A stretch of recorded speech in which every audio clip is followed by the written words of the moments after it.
Merci pour les contributions. Maintenant, ce dont nous parlons, c'est déjà produit.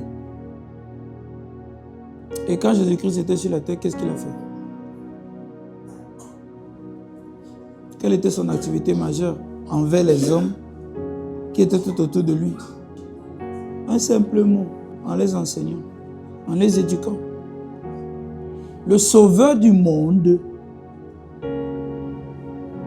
sauve le monde en enseignant le monde. Et ça, c'est un élément tellement capital que nous avons loupé. Jésus-Christ est venu révéler la véritable nature de Dieu. Et cette révélation est le salut de l'humanité. Il nous sauve en nous révélant la nature de Dieu. Donc Jésus-Christ nous sauve en nous enseignant. Si nous ne sommes pas capables d'avoir de la considération pour l'enseignement de Jésus-Christ, nous ne sommes même pas disposés à le recevoir.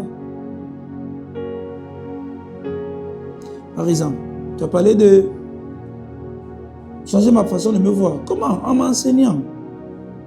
Comment est-ce qu'il va faire pour me guider? La différence entre le GPS et le Saint-Esprit, c'est que le GPS dit va à gauche, tourne à droite. Va à droite, tourne à gauche. Le Saint-Esprit souffle sur la logique de Dieu qui est en toi. Et quand il a soufflé sur la logique de Dieu que tu as reçue, tu as le discernement de Dieu et à partir de ce discernement, tu choisis l'orientation divine. J'avais donné une série d'enseignements sur l'orientation divine et je disais là-bas que Dieu n'oriente pas comme un panneau de signalisation. Gauche, gauche, droite.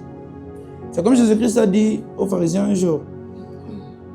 You do not understand my speech because you do not have my word. Vous ne comprenez pas mon langage parce que vous n'avez pas ma parole. Vous ne comprenez pas ce que j'enseigne, vous ne comprenez pas ce que je suis en train de dire. Vous ne saisissez pas, vous ne cernez pas ma conversation parce que vous n'avez pas ma logique implantée en vous.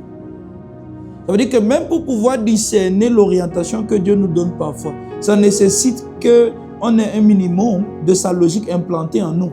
Et lorsque l'Esprit de Dieu souffle sur cette logique qui est implantée en nous, nous pouvons discerner à partir de cette logique. C'est comme si on raisonne à partir du cerveau de Dieu. Parce que comment est-ce que tu fais pour t'orienter et tu prends les décisions dans la vie? C'est sur la base c'est sur la base des informations que tu as à ta disposition.